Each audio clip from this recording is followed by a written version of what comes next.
Isso que está começando. Esperar as pessoas entrarem. Vamos começar a leitura coletiva. Hoje vamos para o capítulo 5. A gente aos pouquinhos está avançando. Aguardando aí as pessoas entrarem. Cada vez que eu leio essa história, eu me apaixono mais por ela.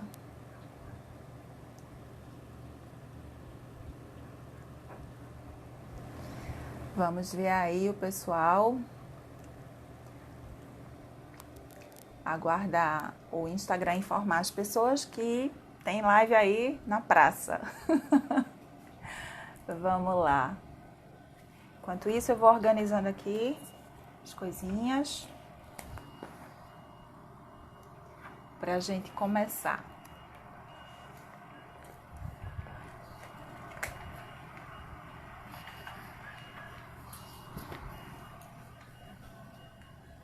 Espero que a internet hoje colabore.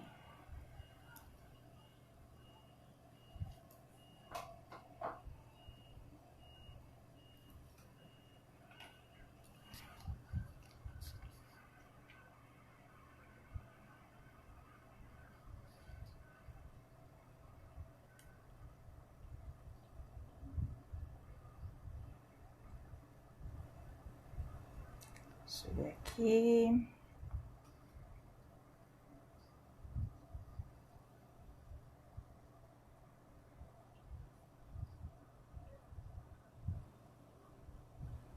Responder aqui uma mensagem.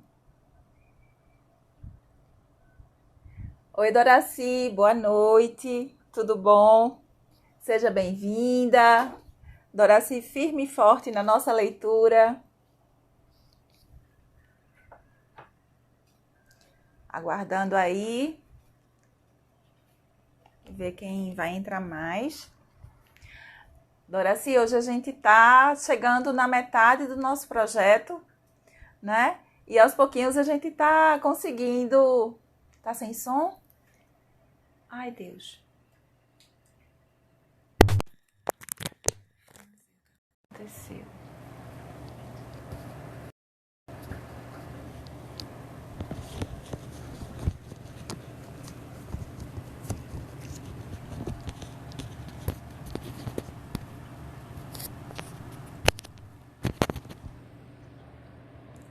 Jó e sua turma. Estão conseguindo ouvir, gente? Estão conseguindo ouvir? Me digam aí.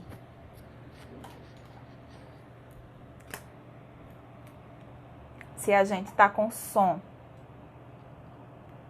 Alô, som. Tem som, gente? Boa noite, Guilherme. Da página Jó e sua turma. Canal também maravilhoso. Preciso que vocês confirmem se o som tá chegando.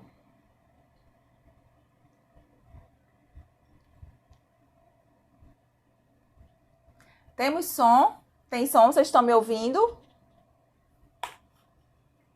Tem som? Sim ou não? Para eu poder ir falando, né?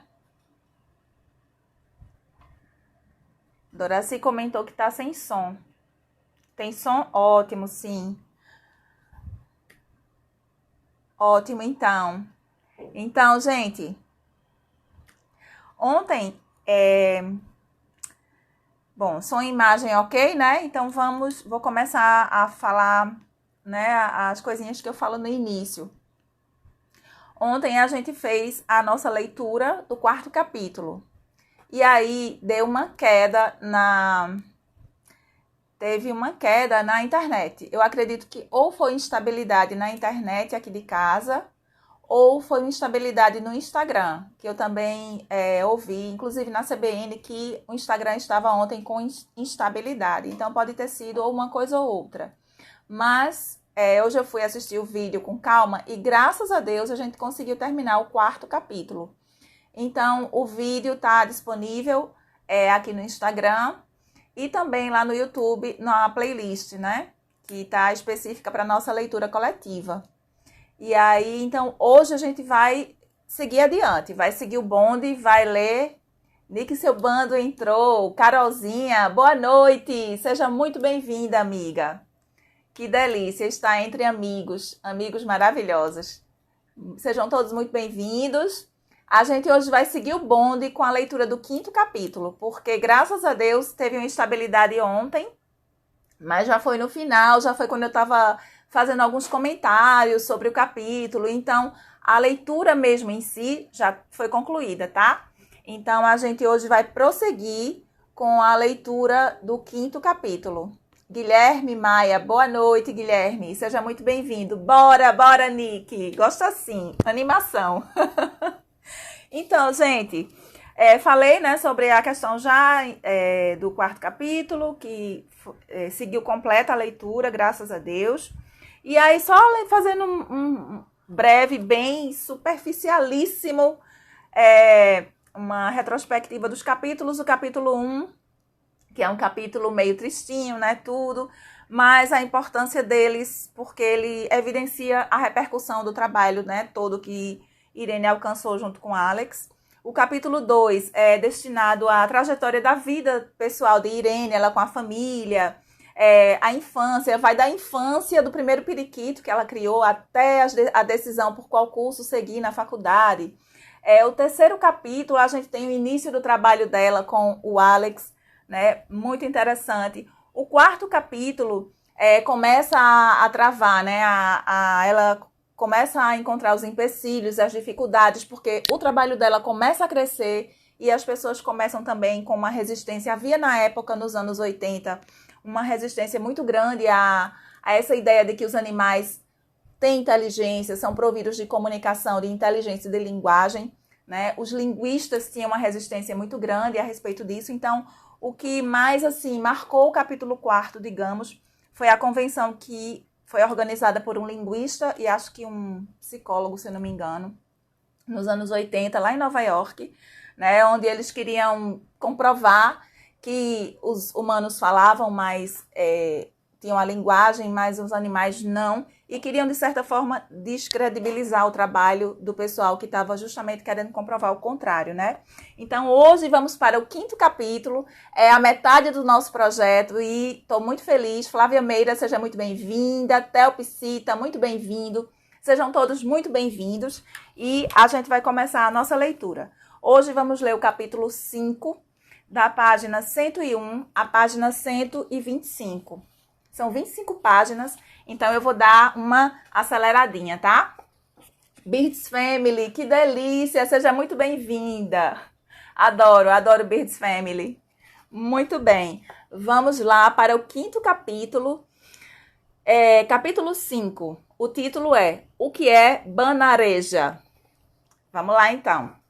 Feriado de 4 de julho de 1984 foi o nosso último dia na Purdue. Nosso último dia em West Lafayette, Indiana. Enquanto os homens da mudança empacotavam os nossos pertences domésticos, embalei as coisas do laboratório, inclusive Alex, e depois o coloquei no caminhão alugado.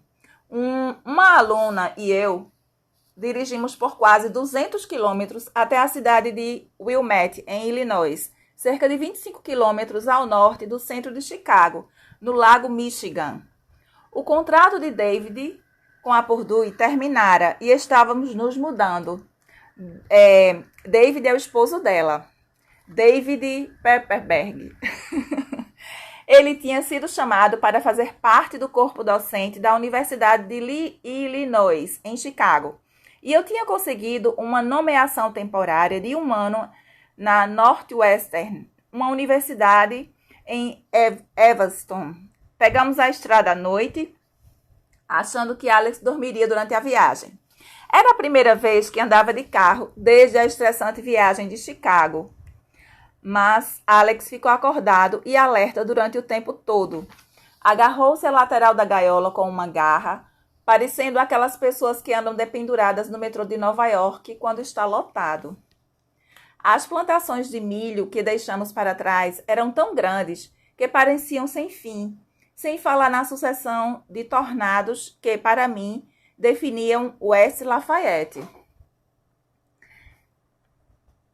Alex se aterrorizava com os tornados. Ele sentia a mudança da pressão atmosférica muito antes que qualquer um de nós.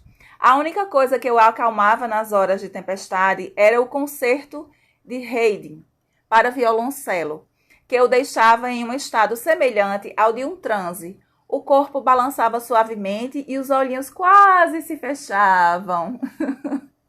As aves gostam de música clássica. Quando a gente coloca aqui uma música mais tranquila, mas as aves gostam muito. À nossa frente descortinava-se uma nova vida em Illinois. E o novo Alex deixou de ficar ansioso e assustado com os estranhos. Pelo contrário, percebeu que quando pedia coisas, tomava o controle da situação, pois atendíamos prontamente. Ele gostava disso. Deixava bem claro e com muita rapidez para os recém-chegados que teriam de lhe prestar obediência, como minha amiga Barbara Katz descobriu no seu primeiro encontro com Alex. Bárbara era a encarregada das aves no zoológico Lincoln Park e nos conhecemos no consultório médico após a minha chegada em Evanston. Logo nos tornamos amigas. Algum tempo depois, tive de deixar a cidade para uma conferência em Boston. Para uma conferência em Boston. E pedi para Bárbara dar uma olhada em Alex e nos alunos enquanto estivesse fora. Ela disse que adoraria. Eu também adoraria, gente. Eu sabia que os anos de trabalho dela no zoológico a qualificavam para cuidar de Alex. Eis como mais tarde ela descreveu o encontro. Como sou uma experiente tratadora de aves, pensei que seria simples. Cheguei ao laboratório no início da tarde e encontrei Alex todo feliz, enquanto destruía um pequeno armário velho à frente dos alunos sentados a poucos centímetros, que observavam sem saber o que fazer. Olá, Alex, como vai? Quero nós. Ele declarou com uma charmosa voz melodiosa. Alex, falei calmamente, você come nozes demais. Aí ele disse que eu devia oferecer fruta quando você pedisse guloseimas. Que tal uva? Quero nós. Nada de nozes. Que tal uma banana? Quero nozes. Está bem, só uma. Destampei a lata, peguei uma noz e estiquei a mão para ele, habilmente. Alex se esticou e pegou-a, mordiscou-a, comendo-a aos pedacinhos até terminar. E só restaram as migalhas no canto do bico. Quero nós. Não, você já ganhou uma. Que tal uva? Senti que vinha encrenca. Quero água. É uma boa ideia, Alex. Estendi sua pequena xícara de plástico branca. Ele tomou 2 pequenos goles, depois puxou a xícara da minha mão e atirou-a resolutamente no chão. Este era o novo Alex, o chefão. Imediatamente após a mudança, além de ter ficado enlouquecido durante vários dias, Alex foi se tornando cada vez mais seguro. Em menos de 2 semanas, respondia corretamente à pergunta: qual é a cor? Quando eu lhe mostrava uma madeira cinza de 4 cantos, cinza, ele dizia. Depois, madeira cinza. Escrevi no meu diário. Isso depois de uma longa pausa. Novo laboratório, novas pessoas e nenhum treinamento. A ênfase pouco sutil na minha escrita expressava o meu encanto frente ao fantástico desempenho de Alex. Quando David soube no verão de 1983 que seria transferido para a Universidade de Illinois, tive de correr atrás de um trabalho. A certa altura, considerei a perspectiva de levar Alex para a Universidade de Massachusetts, em Amherst. Sei falar esse nome não, gente. Onde um amigo oferecera um espaço no laboratório para mim e Alex durante 1 ano. Não era o ideal. No último minuto, abrira uma vaga de 1 ano no Departamento de Antropologia da Northwestern University para um professor assistente ensinar comportamento animal. Gente, quando o universo conspira, ninguém consegue derrubar, não é verdade? Lembro que pensei, ei, você tem um emprego. Tudo bem, é só por um ano. Não há chance de efetivação, mas é um emprego. Tem um pequeno financiamento. Você vai ser paga para ensinar. Nada mal. Hugo Gabriel, boa noite, Hugo. Seja muito bem-vindo. Gente, eu nem falei isso no início, mas eu sempre gosto de falar isso. Fiquem muito à vontade para conversar entre vocês, tecerem comentários sobre o livro, sobre a leitura, como se todos estivéssemos numa sala e a gente pudesse trocar ideias sobre a leitura do livro, tá? Eu, eventualmente, vou olhando aqui, mas como eu estou focada na leitura, eu vou participar menos do que vocês. Mas fiquem muito à vontade, tá? Esse espaço é nosso. Os laboratórios do Departamento de Antropologia situavam-se no Swift Hall, junto ao lago na extremidade norte do campus. O campus de Northwestern era lindo. Ganhei uma sala no andar superior do Swift Hall para Alex e um pequeno escritório no térreo. Não havia muita coisa no laboratório, apenas uma escrivaninha caindo aos pedaços, com a gaiola de Alex em cima e uma pequena cadeira de metal onde ele adorava se empoleirar. Meu escritório tinha uma escrivaninha, uma estante e uma cadeira. O pé direito era alto. No geral, o lugar parecia uma torre medieval, como descreveu um amigo, mas era nosso espaço. E Alex e eu fazíamos bom uso dele. Alguns meses depois da mudança, um estudante apresentou-se para ajudar no laboratório. Em troca, me ofereci para treinar o papagaio dele, que até então não dizia uma só palavra. O papagaio gostava muito de maçã e resolvi então treiná-la. Era uma fêmea. Para produzir o som identificador ou marca maçã. Alex também faria parte disso. Nunca tínhamos usado alimentos como objetos de treinamento. Seria, portanto, uma exceção.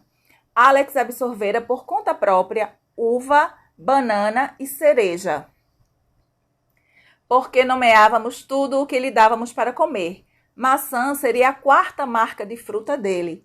Pelo menos era o que pensávamos. Aparentemente, Alex tinha outras ideias. Alex sempre surpreendendo, né? Desculpa, gente. No final da estação de maçãs frescas, ele já tinha aprendido a produzir um insignificante som de sam. Um patético fragmento de maçã. Nada mais. Além disso, recusava-se peremptoriamente a comer maçã. Decidimos que faríamos um novo treinamento na primavera seguinte, depois que chegassem maçãs frescas do hemisfério sul. Mas depois Alex concordou em comer um pedaço de maçã que lhe oferecemos, sem demonstrar o menor entusiasmo, mas só produziu um má. Até que, na segunda semana de treinamento, em meados de março de 1985, de repente ele olhou todo interessado para a maçã e depois me olhou e disse: "Banareja, quero banareja." Banareja. Pegou um pedaço de maçã e devorou-a alegremente. Era como se subitamente tivesse encontrado uma coisa pela qual procurava muito. Eu não fazia ideia do que estava falando e disse então: "Não, Alex, maçã." "Banareja," ele replicou rapidamente, mas com paciência. "Maçã," falei novamente. "Banareja," disse ele outra vez. Tudo bem, meus amigos. Tudo bem, meu amigão, pensei. Vou facilitar a coisa para você. Maçã, disse, enfatizando a segunda sílaba. Alex deu uma pausa de alguns segundos, olhando-me com mais atenção e falou: "Banareja." Gente, é inacreditável, né? Se a gente não convivesse com essas criaturas em casa, é por isso que quem não convive fica duvidando das coisas que a gente conta, né? Que as nossas aves fazem. Porque elas são surpreendentes, elas são incríveis e se comunicam sim, têm linguagem e são maravilhosas. Fiquei um pouco irritada. Cheguei a pensar que Alex estava sendo deliberadamente obtuso. Olhando retroativamente, o que vejo era uma cena histérica. Quando mais tarde contei para a aluna Jennifer Newton o que tinha acontecido, ela literalmente caiu da cadeira de tanto rir. Mas Alex ainda não tinha acabado completamente comigo. No final daquela sessão, ele disse bem devagar e determinado: Banareja. Exatamente como eu falava quando estava tentando lhe ensinar uma nova marca. Debochado esse Alex. Talvez eu estivesse pensando: escute com atenção, moça. Estou tentando facilitar a coisa. Escrevi no meu diário que ele parecia quase furioso conosco. Ainda não fazia ideia do que Alex estava falando. Se bem que falava de maneira óbvia. Por mais que tentássemos, não arredava pé do banareja. Por mais que nos esforçássemos para que dissesse maçã, continuava firme com a marca dele. No que lhe dizia respeito, era banareja e continuaria sendo banareja. Alguns dias depois, procurei um amigo linguista e contei o que estava acontecendo. Ele explicou: isto está parecendo uma elisão léxica. Elisão léxica. Gente, só um minutinho, eu vou tomar uma aguinha aqui, porque minha garganta tá meio chatinha. Mas é rapidão, prometo.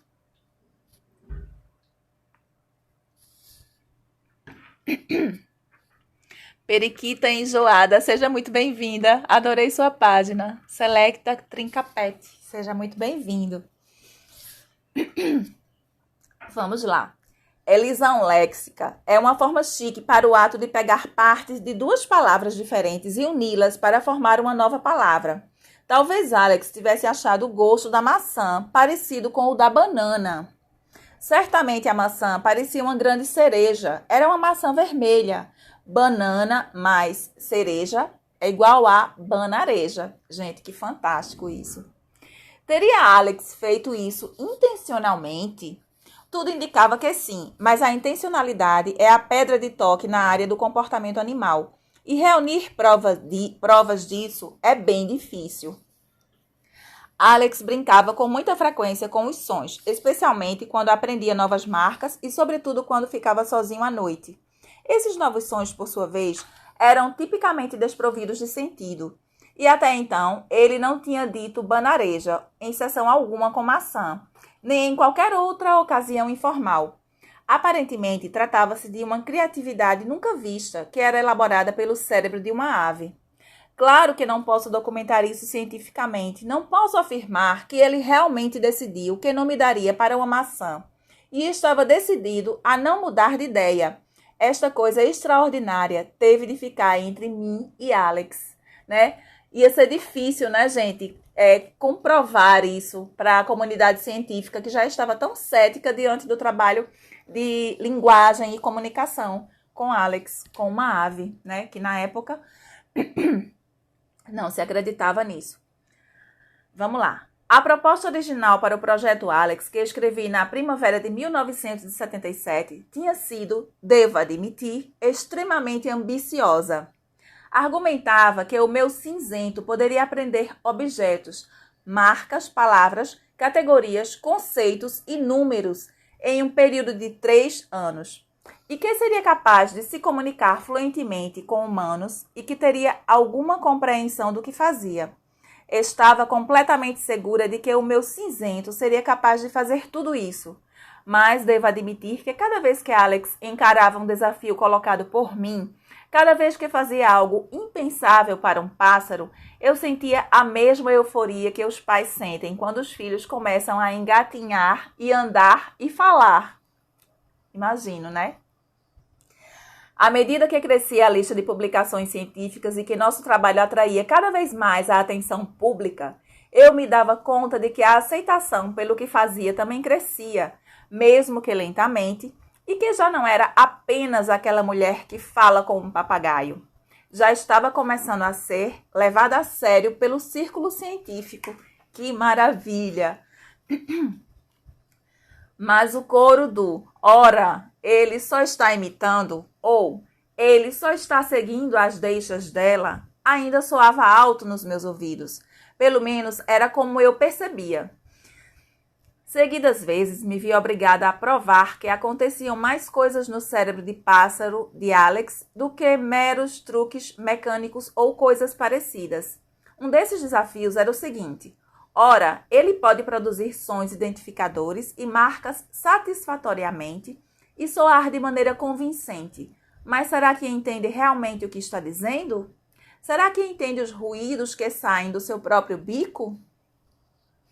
Depois de ter passado centenas e centenas de horas observando e ouvindo Alex, era evidente para mim que ele sabia o que dizia. Eis um exemplo simples disso. Se ele dissesse, quero uva, e você desse banana, ele a cuspia e repetia com insistência, quero uva. Com certeza ele sabia, né, gente? O que ele estava querendo, o que ele queria e o que ele não queria também, né? Mas comprovar isso no meio científico não é fácil, né? Não parava até receber uma uva. Se você estivesse lidando com uma criança, certamente aceitaria de bom grado que ela de fato queria uva e não banana. Mas isso não é ciência. A ciência precisa de números. A ciência precisa testar repetidas vezes. Na verdade, mais de 60 vezes, antes de dar legitimidade à questão e antes de os cientistas o levarem a sério. Pobre Alex. Nos primeiros anos do nosso período na Northwestern, a princípio temporário, o meu emprego prolongou-se por 6 anos e meio. Fizemos uma rigorosa série de testes da habilidade cognitiva de Alex. Em termos científicos, posso afirmar que ele passou em todos os testes e que avançou para a parte seguinte da nossa história. Mas o modo com que fazia os testes nos fez ter ideias extraordinárias sobre a mente dele, ainda que nem sempre fáceis de classificar como científicas. Os testes consistiam em colocar vários brinquedos em uma bandeja e fazer uma série de perguntas como: qual objeto é verde? Qual matéria é azul e tem 3 cantos? Qual forma é roxa? Quantas madeiras de 4 cantos? No início, Alex respondia corretamente na maior parte do tempo. Chave, ou madeira, ou lã, ou 3, etc. Mas, depois de algum tempo, começava a ficar impaciente. Às vezes, ele dizia verde e depois puxava o objeto verde em questão com tanta força que todos os outros objetos caíam no chão.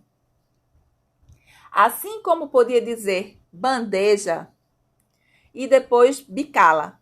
Outras vezes não dizia nada e de repente começava a alisar as penas com o bico. Ou então olhava ao redor e se empinava em minha direção, um gesto tão óbvio que nem precisa de tradução. Certa vez me tomou a bandeja da mão e atirou-a no chão, dizendo: quero voltar. Uma expressão que significava: já acabei com isso, leve-me de volta para a minha gaiola. Quem poderia culpá-lo? Nenhum dos objetos era novo para ele. Já tínhamos feito o mesmo tipo de perguntas dezenas de vezes e ainda assim continuávamos a fazê-las simplesmente porque precisávamos de uma amostra estatística. Pode-se imaginá-lo pensando: já lhe disse isso, estúpida, ou simplesmente: isso está ficando muito chato. Ele era como uma criança brilhante, que não encontrando nada de interessante e desafiador nas aulas da escola, passa o tempo todo fazendo bagunça. Às vezes, porém, Alex resolvia dar a opinião dele sobre a tarefa enfadonha, brincando com nossas cabeças. Por exemplo, perguntávamos: qual é a cor da chave? E ele dizia todas as cores do seu repertório, omitindo apenas a cor correta. Com o tempo, tornou-se bastante engenhoso nesse jogo, divertindo-se bem mais em nos agitar do que em nos dar as respostas que queríamos e que certamente ele sabia. A nossa certeza de que não estava cometendo erros era porque seria quase estatisticamente impossível que pudesse listar tudo menos a resposta correta. Essas observações não fazem ciência, mas dizem muito do que se passava pela cabeça dele e de quão sofisticado era realmente o processo cognitivo dele. Se o que fazia era uma diversão para si mesmo ou mera vontade de caçoar da gente, isso eu não sei. Só sei que, definitivamente, fazia algumas coisas para não responder às perguntas de modo rotineiro. Tornamo-nos, então, mais engenhosos do que nunca na apresentação das perguntas para evitar o enfado dele. Às vezes conseguíamos, outras vezes não. No fim, tínhamos a resposta estatisticamente válida para a pergunta: Alex sabe o que está dizendo? Sim, ele sabia. Seu nível de compreensão era igual ao dos chimpanzés e golfinhos, e para um cérebro tão pequeno, uma verdadeira façanha. Alex se viu em meio ao mesmo enfado com o mais importante desafio que lhe apresentamos em seguida. Ou seja, poderia entender o conceito de igual e de diferente? Talvez pareça trivial que, para sobreviver na natureza, as aves precisam, por exemplo, identificar os sons dos indivíduos e distingui-los entre as espécies. Certamente isso envolve algum controle do igual e do diferente. Mas, quando iniciei com Alex o projeto Igual/Diferente, os cientistas que faziam esse tipo de teste achavam que os macacos equiparavam-se ou estavam ligeiramente abaixo aos humanos nesta habilidade conceitual, enquanto os micos encontravam-se abaixo dos macacos e as aves, estas dificilmente entravam no rol, totalmente ignoradas, né? O conceito de igual/diferente é razoavelmente sofisticado no sentido cognitivo. Treinamos Alex para usar cor e forma como categorias a fim de determinar igualdade ou diferença. Quando apresentávamos um par de objetos, como uma madeira verde de 4 cantos e uma madeira azul de 4 cantos, a resposta correta de Alex para o que é igual e o que é diferente poderia ser forma e cor, respectivamente, e não a cor e a forma específicas. Para responder a pergunta corretamente, Alex teria de reparar nos vários atributos dos dois objetos, compreender exatamente o que lhe era pedido para comparar, avaliar e depois responder a pergunta vocalmente, uma tarefa complexa para o cérebro de uma ave. Foi preciso muito tempo para treiná-lo, mas ao fim de alguns meses estava pronto para ser testado. Como muitos dos objetos usados lhe eram familiares, mais uma vez o enfado tornou-se um tópico. Tentamos manter o interesse dele intercalando testes de igual/diferente, com o ensino de novos números, novas marcas e outras tarefas igualmente novas. Ele era um ator escolado. Em geral, respondia forma e cor, de maneira correta, aproximadamente em 3/4 do tempo previsto. Ele cansava, né, gente? Muito inteligente e ficava logo enfadado. Incluímos ainda uma terceira categoria, matéria ou material. Quando apresentávamos pares que lhes eram novos e cores que não poderia marcar, por exemplo, acertava 85% das vezes, o que de fato era a melhor medida da capacidade dele. Obviamente, ele se mantinha mais atento com a novidade. Quando David Premack usara em chimpanzés esse mesmo tipo de teste, tudo que o animal precisava era indicar se os dois objetos eram iguais ou diferentes. Em nossos testes, Alex deu um passo à frente. Ele era capaz de dizer exatamente o que era igual ou diferente, cor, forma ou material. Quando, em 1986, os resultados foram comunicados ao International Primatological Congress em Göttingen, na Alemanha, um experiente professor de primatologia, esses professores eram chamados de costas grisalhas, em referência às marcações dos gorilas mais velhos. Levantou-se e disse: "A senhora está dizendo que o seu papagaio pode fazer o que os chimpanzés de Premack fazem, só que de um modo mais sofisticado?" "Sim, é isso mesmo." Adorei. Respondi, imaginando o ataque furioso que viria. Não houve ataque algum. Ele simplesmente disse, "Oh!" e sentou-se. Eu poderia ter gritado, "Tudo que os chimpanzés conseguem fazer, Alex faz melhor." Mas me contive. Além do mais, minha voz não vai tão longe. Apesar disso, foi um momento de triunfo para Alex. Pena que não estava lá para testemunhar. A partir do desafio igual/diferente, seria natural explorar os conceitos relativos, como a diferença de tamanho. Mais uma vez, Alex se saiu bem. Eu lhe mostrava 2 chaves com tamanhos diferentes e cores diferentes. Por exemplo, e lhe perguntava, "Alex, qual cor é maior?" Gente, isso é muito sofisticado, é muito avançado, né? Qual cor é maior? E ele me respondia, Essa variedade de feitos atraiu muito a atenção pública. Bob Basel, da NBC, a rede de televisão, interessou-se em filmá-lo, assim como as equipes da rede ABC e da CBS. Ele chegou a ser primeira página no Wall Street Journal. Alex era mesmo um pássaro muito inteligente. Minha permanência na Northwestern foi maravilhosa. Emprego, financiamento para pesquisa, resultados incríveis com Alex, mas não durou muito. No verão de 1986, disseram-me que a minha requisição de financiamento para a NSF tinha sido aprovada, mas, tal como acontecera antes com o NIMH, não havia fundos disponíveis para mim. Achei que teria de deixar a Northwestern. Não demorou muito para o chefe do departamento me dizer que teria que encontrar uma outra pessoa para lecionar no curso de comportamento animal. Sem o apoio do financiamento, não havia dinheiro para me pagar. Meu casamento, que até então era sólido como uma rocha, começou a desmoronar.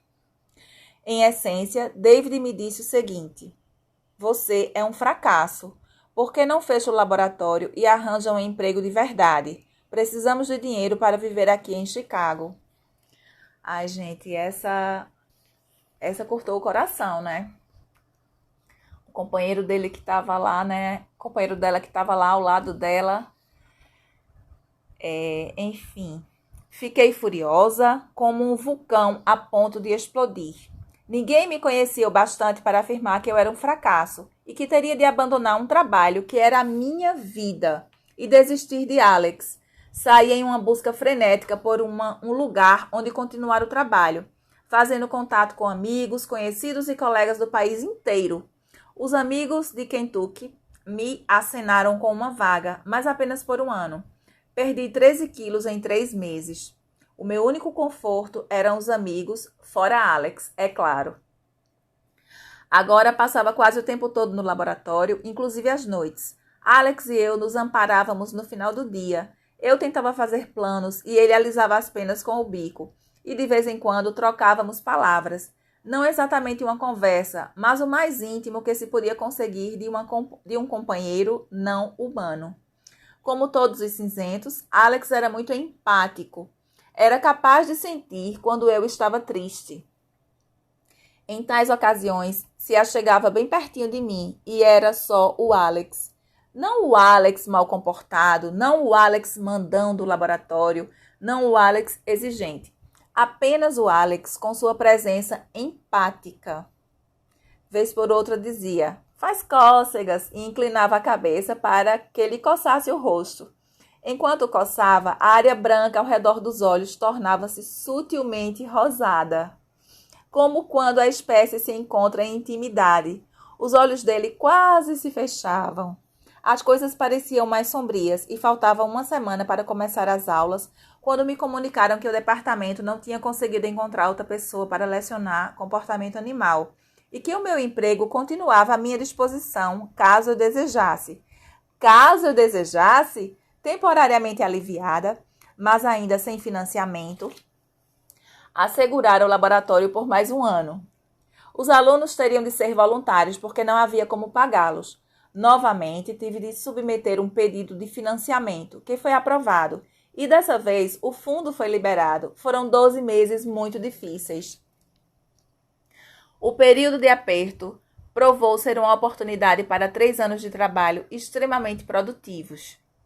Na Northwestern, trabalhei os números com Alex, não só porque nossa técnica de treinamento se mostrara bastante eficaz, mas também porque se relacionava com aquilo que as aves fazem na natureza. Colaborei com Linda Shinkle Lano, especialista na aquisição de uma segunda língua entre os humanos, que achou que o aprendizado de Alex das palavras inglesas iluminava esse processo. Fazíamos reuniões com o pessoal das ciências biológicas para mostrar que a aquisição das canções de outras aves por um pássaro em particular também aparentava ser a aquisição de uma segunda língua. Fiz com meus alunos um trabalho preliminar sobre o tão comentado objeto de permanência, ou seja, o entendimento de que um objeto continua a existir, mesmo quando ocultado. Esta capacidade desenvolve-se gradualmente no primeiro ano de vida das crianças. Alex mostrava claramente um bom controle de tal capacidade e fazia uso disso para se divertir com nossos procedimentos de avaliação. Realizei com a parceria da aluna Denise Neapolitan um pequeno estudo cujo objetivo era saber se as pessoas falam de forma diferente com os papagaios machos e os papagaios fêmeas. Nesse teste, Alex representava tanto o papel de si mesmo, o macho, e o de Alice, da fêmea. O resultado foi quase previsível. Com Alice, as pessoas conversavam com uma fala infantilizada e com Alex com uma fala normal. Catherine Dunsmore, uma outra aluna, recebeu uma pequena quantia e comprou um equipamento de gravação. Começamos a gravar a tagarelice noturna de Alex, ocasião em que estava livre para praticar sons e novas marcas antes de dormir, tal como fazem as crianças. Em 1962, Ruth Ware publicou um livro, agora clássico, intitulado Crib Talk, Conversa de Berço. Cat e eu escrevemos então o nosso trabalho e quisemos lhe dar o título de Cage Talk, Conversa de Gaiola. Mas os editores não permitiram. Editores chatos. Em vez disso, nós o intitulamos Solitary Sound Play During Acquisition of English Vocalization by an African Grey Parrot. Sons solitários executados durante a aquisição de vocalização em inglês por um papagaio cinzento africano. Sem graça, mas preciso. No todo, tive que persistir muito na minha vida profissional. Até aquele momento, em parte, porque isso é de minha natureza, mas suspeito que também como uma forma de substituir o que estava faltando na minha vida. Eu vivia uma existência dividida. Muito de mim era preenchido pela alegria dos grandes avanços que observava em Alex e o resto de mim estava dolorosamente vazio. Desde minha chegada em Northwestern, havia me candidatado a uma posição regular na universidade. Mas, depois do susto de 1986, comecei a levar isso muito a sério. Nada havia surgido em meu caminho, a não ser algumas entrevistas de ação afirmativa, como eu mesmo dizia. Era evidente que eu era a única mulher chamada e alguns poucos comentários durante a entrevista deixavam transparecer que não era levada a sério. Isso não me afetava muito, pelo menos até o outono de 1989, quando fui informada pela Northwestern que o meu cargo de professora assistente seria renovado no máximo até o final de 1990. Não porque Alex e eu tivéssemos tido um mau desempenho, mas porque havia regras para os cargos temporários. A reação de David foi similar à que teve em 1986. Por que não arranja um trabalho de verdade? Gente, eu estou agarrando o ranço desse David.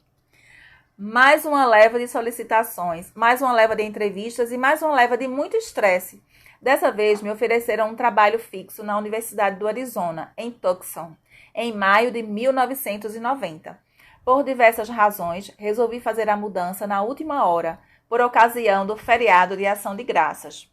Enquanto isso, Alex continuava atraindo a atenção da televisão local e nacional. Parecia adorar aquela exposição na mídia e não ficava nem um pouco tímido com as câmeras. Alex amostrado. É observação minha, tá, gente? Também recebíamos muitos visitantes. Um deles se sobressaiu porque foi um acontecimento de abalar os nervos, pelo menos os meus. Um dia, ali pelo início do outono de 1989, minha amiga Jeanne Ravi me perguntou se podia levar alguém ao laboratório para conhecer Alex. Jeanne explicou que o amigo ficaria na cidade por pouco tempo e que estava hospedado em sua casa, em Evanston, ao sul do campus. Desculpa. Gary, que gosta demais dos papagaios cinzentos, ela disse, mas não pode ter um porque viaja muito. Ele sempre fica comigo quando está em Chicago, acrescentou. Em parte porque temos um piano grande e ele pode tocar quando lhe dá na telha, mas também é pelo nosso cinzento, o oak. Ele adora o oak. Eu conhecia o oak porque tinha feito parte do estudo de Alex do objeto de permanência, assim como conhecia a casa de Jeanne, grande e com um maravilhoso piano de cauda na elegante sala da entrada. Dentro de mim soou um sino. Gary, que toca piano, viaja muito. Jeanne explicou que Gary conhecia o meu trabalho com Alex e que sabia que nós duas éramos amigas. Espere um pouco, Jeanne, eu disse. Você está falando do pianista, o Garrick? Sim, ele mesmo, ela disse. Garrick Olson. Olson foi o primeiro americano a vencer a International Chopin Piano Competition em 1970 e tinha uma enorme reputação no mundo da música clássica. Seria um privilégio conhecê-lo, mas ao mesmo tempo pensei comigo. Ai meu Deus, já posso ver as manchetes nos jornais. Papagaio arranca o dedo de pianista renomado. Por favor, Alex, não faça nenhuma besteira. Jeanne levou Gary ao laboratório no dia seguinte. Era um homem zarrão, com uma barba quadrada, muito bem aparada e uma presença marcante, uma verdadeira estrela. Com Alex, porém, parecia um menino na manhã de Natal, excitadíssimo por conhecer a minha própria estrela. Alex comportou-se esplendidamente, gostava muito de homens, especialmente os altos, e parecia fascinado por conhecer Garrick. Pulou para o braço dele, subiu até o ombro e fez a dança do "Estou realmente feliz com você", a mesma que faz parte do ritual de acasalamento dos cinzentos. Garrick também estava igualmente fascinado. Foi embora com os 10 dedos intactos e nós ganhamos entradas para o concerto que aconteceria naquela noite. Ai, que legal, gente. Deixa eu só ver aqui. Vamos lá. Não muito antes de deixarmos Chicago, Alex me deu um susto terrível. Ao retornar de uma viagem no início de setembro de 1990, encontrei uma mensagem de um aluno na secretária eletrônica. Hoje tive de levar o Alex ao veterinário porque estava chiando de uma forma terrível. Dizia a mensagem. Chame o veterinário imediatamente, eu disse na mesma hora. Susan, o que há de errado? Susan Brown era uma das 3 sócias de uma clínica veterinária de Chicago que me atendia rotineiramente. É um daqueles casos, disse Susan. Aspergilose. Eita. Aspergilose é uma infecção causada por fungos que pode afetar a cavidade peitoral e os pulmões. Provavelmente, Alex se contagiaria em palha de milho contaminada, colocada em minha ausência para forrar o chão da gaiola em lugar da usual serragem de pinho, que na ocasião não estava disponível. Diversos casos semelhantes tinham aparecido nas clínicas veterinárias nas semanas anteriores. Fique tranquila, não é nada grave, disse Susan, tentando me acalmar. Ele vai sobreviver. Estou no cinema, telefono logo que sair. Susan tinha um daqueles primeiros celulares, aqueles que pareciam um tijolo e pesavam como tal. Fui direto para o meu livro sobre doenças de aves. Procurei por aspergilose e gelei. Conforte sua ave e espere a morte. Ai, minha gente. Era em essência a mensagem. Fiquei em pânico, completamente descontrolada, até o telefonema de Susan. Mais uma vez ela me tranquilizou, dizendo que o livro estava ultrapassado e que Alex ficaria bem. Acredite em mim, disse. Vou dar alguns remédios para ele. Passe amanhã na clínica para pegá-los. Mediquei Alex no laboratório por mais ou menos uma semana, mas ele não melhorava. Falava diariamente com Susan, até que ela pediu que eu levasse para a clínica para tentar novos medicamentos. Aparentemente, a situação não estava tão tranquila quanto Susan sugerira. Até porque, naquele momento, o tratamento de infecção por aspergilos nos papagaios cinzentos não estava suficientemente desenvolvido. O único veterinário especializado na doença desenvolvera uma medicação para aves predadoras, águias e outras aves que pesavam 12 vezes mais que Alex. Susan me disse que faria experiências na dosagem da droga, com a assistência dos colegas, e que por isso era melhor Alex ficar na clínica durante algum tempo. Ai, gente, meu coração ia ficar apertadíssimo. Já estava pronta para sair e disse: "Adeus, Alex." Ele me olhou e, obviamente, sentiu-se incomodado e amedrontado, acomodando-se em uma pequena gaiola. Desculpa, disse com um fiapo de voz. Vem cá, quero voltar. Parecia tão desprotegido que me cortou o coração. Está tudo bem, Alex, falei, tentando transparecer toda a confiança possível. Te vejo amanhã. Voltarei amanhã. Vinha lhe dizendo isso, mas daquela vez a frase adquiriu pleno sentido. Era importante para ele entender que eu voltaria e que não o abandonaria naquele lugar. Acordava cedo todo dia e ia até Northwestern, dava minha aula e depois dirigia durante 1 hora até a clínica veterinária para passar o máximo de tempo possível com Alex. Deixava a clínica por volta das 3 horas para evitar o horário de engarrafamento. Retornava à minha sala e ao meu laboratório para empacotar a mudança para Tucson e depois jantava um sanduíche. Era desgastante, tanto emocional como fisicamente. Os veterinários administravam os medicamentos de Alex por meio de um nebulizador. Em resumo, um tanque por onde vaporizavam as drogas de modo que ele as inalasse. A pobre ave odiava o processo e não parava de dizer: quero voltar, quero voltar. A cada nebulização tinha de esperar até o cronômetro indicasse o término da sessão. Logo aprendeu a rotina e esperava a sineta tocar antes de começar a exigir: vem cá, quero voltar. Uma vez ocorreu uma emergência na clínica e os veterinários não puderam pegar Alex logo após o soar do cronômetro. Espere um pouco, estamos ocupados, gritaram para ele, mas Alex não era de esperar. Depois de uma série de quero voltar, ele começou a bater o bico na parede do vidro do nebulizador. Presta atenção, ele disse, presta atenção. Vem cá, quero voltar. Aprender a expressão com os alunos que lhe diziam durante o treinamento. Qual é, Alex? Presta atenção. Por volta do início de novembro, tornou-se evidente que os medicamentos não estavam funcionando. Fui chamada por Susan e os colegas dela, Richard Nye e Scott MacDonald, para uma reunião sobre os procedimentos a serem tomados. Uma opção era continuar com os medicamentos e torcer para que funcionasse com o passar do tempo. A outra opção era cirúrgica, mas era uma cirurgia experimental e podia ser perigosa. Acabei optando pela cirurgia. Na época, apenas 2 veterinários em todo o país eram capazes de realizar aquela microcirurgia que envolvia a retirada de esporas do fungo da cavidade torácica de Alex. Um deles era Greg Harrison, em Lake Worth, na Flórida, que eu conheci em um simpósio daquele estado. Felizmente, já tinha em mãos a documentação necessária para ter um pássaro comigo na cabine do avião, porque solicitara na viagem para Tucson. Sendo assim, o que tinha de fazer era conseguir as passagens. Cancelei uma palestra agendada com a Northern Illinois Parrot Society. Embora eles não me conhecessem na ocasião, fizeram questão de levantar uma verba para ajudar nas despesas com o tratamento do Alex. Que ótimo, né, gente? Comprei a minha passagem com cartão de crédito, depois telefonei para Ernie Colazzi, um amigo que uma vez havia dito: telefone na hora que for, quando precisar de alguma coisa. E expliquei que precisava de $600 para uma viagem de avião para o Alex. Ele estava muito doente para viajar dentro de uma caixa debaixo do meu assento. Precisava monitorá-lo o tempo todo e lhe dar água e comida. Naquela época, o meu pai morava na Flórida e nos levou de carro do aeroporto até o consultório de Greg. Tivemos de esperar um pouco e não podíamos alimentar o Alex devido à cirurgia. Ele já estava sentindo fome.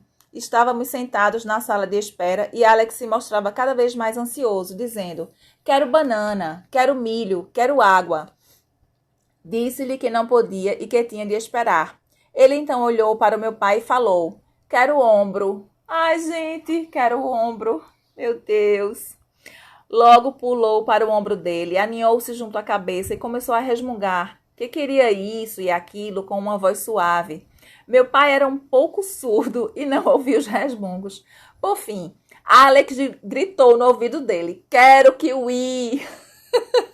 Nem gostava de kiwi, mas obviamente estava ficando desesperado. Mesmo cansada e preocupada como estava, não pude deixar de rir. Fiquei com Alex quando Greg aplicou a anestesia para que se acalmasse e não fosse necessário aplicar uma dose maior. Em seguida, voltei para a sala de espera e adormeci de imediato. Era a primeira vez em semanas que realmente quis dormir. Cerca de 1 ou 2 horas depois, Greg me acordou e entregou-me uma trouxinha. Era Alex embrulhado na toalha. Ele vai ficar bem, assegurou-me o veterinário. Passando algum tempo, Alex começou a se mover lentamente e logo um pouco mais, até que abriu um olho, piscou e disse com uma voz trêmula: "Quero voltar." E eu lhe disse: "Você vai ficar bem. Volto amanhã."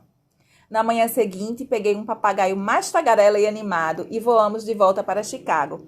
Alex precisava ficar em observação na clínica por mais algumas semanas para se fortalecer.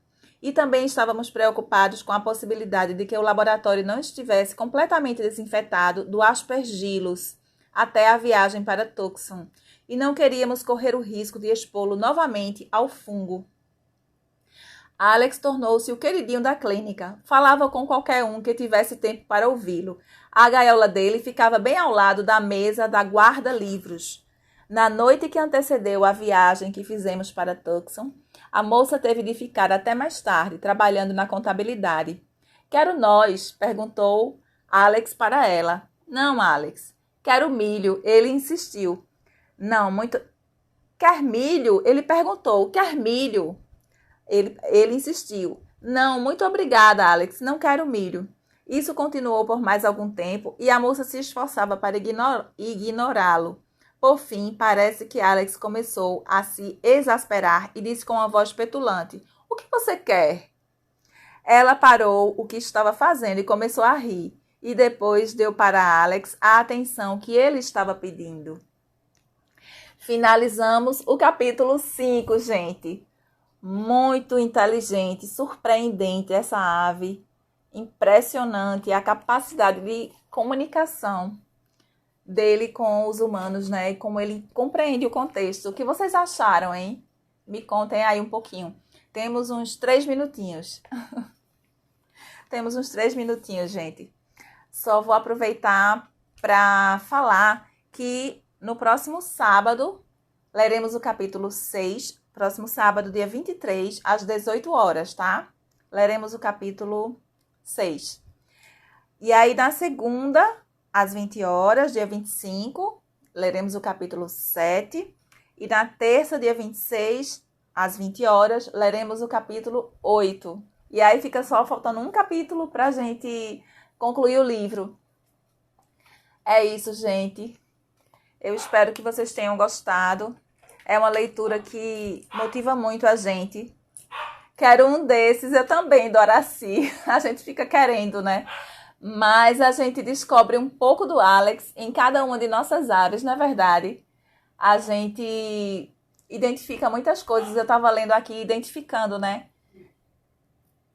Nick e seu bando, obrigada. Eu que agradeço essa oportunidade de estar aqui entre amigos e a gente fazendo essa leitura de uma história tão bonita, né? Tão rica, né? De conhecimento, de força de vontade, de ensinamentos, né? Em vários aspectos. Vão anotando aí, tá? O que vocês vão querer comentar no nosso 10º encontro, porque a gente vai ser um bate-papo, tá? Eu não vou ficar aqui falando. Vocês que vão falar mais um pouco sobre o que vocês acharam, o que foi que chamou mais atenção. E, gente, eu vou precisar encerrar, tá? Para poder conseguir salvar a live e deixar disponível para quem está acompanhando aí e não teve oportunidade de ficar aqui no ao vivo. Eu quero agradecer mais uma vez a participação de todo mundo e foi uma leitura incrível. Vamos em frente, né? Próximo sábado, então, dia 23, às 18 horas, a gente se encontra, se Deus quiser, para a leitura do capítulo 6, que é Alex e Amigos, tá? Está sendo muito boa a leitura, parabéns. Obrigada, Doraci, obrigada. Obrigada a todos vocês, tá? Um beijo grande, fiquem com Deus, tenham uma ótima semana. E a gente vai se encontrar próximo sábado, às 18 horas, tá? Um beijo, fiquem com Deus e vamos em frente, tá? Força, fé e coragem. Muita saúde para as nossas aves e para a gente também, tá? Beijo!